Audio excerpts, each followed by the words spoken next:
Solomon loved the Lord and followed his father David's instructions.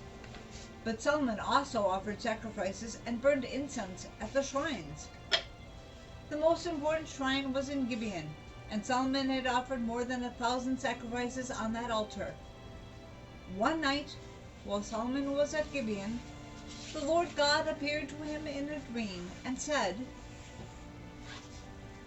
Solomon, ask for anything you want, and I will give it to you.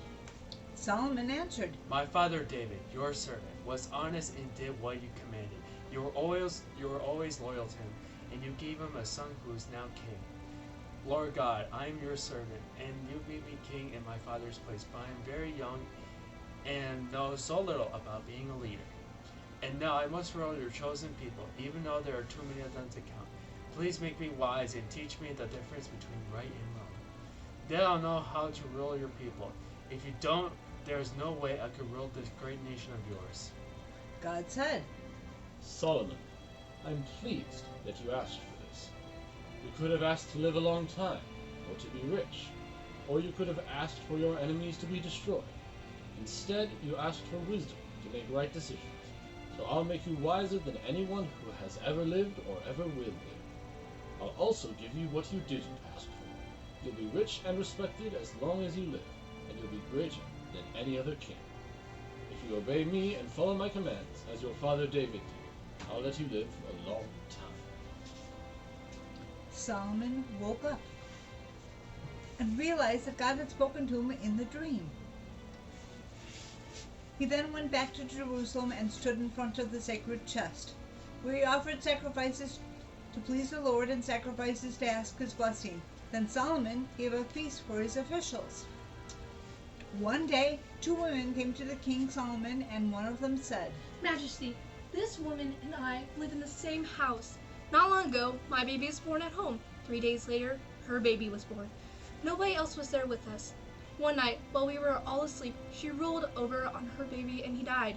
Then, while I was still asleep, she got up, took my son out of my bed, and put him in her bed.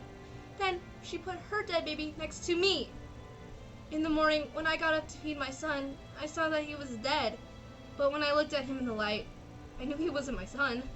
No! The other woman shouted. He was your son.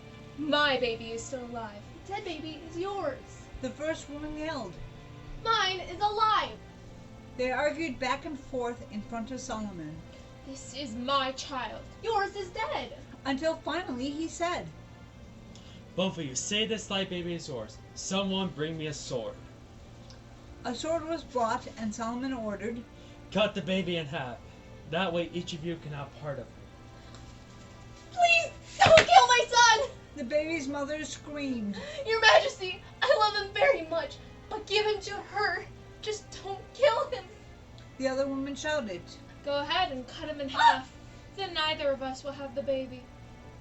Solomon said. Don't kill the baby. Then he pointed to the first woman. She is his real mother. Give the baby to her. Then everyone in Israel was amazed when they heard how Solomon had made his decision. They realized that God had given him wisdom to judge fairly.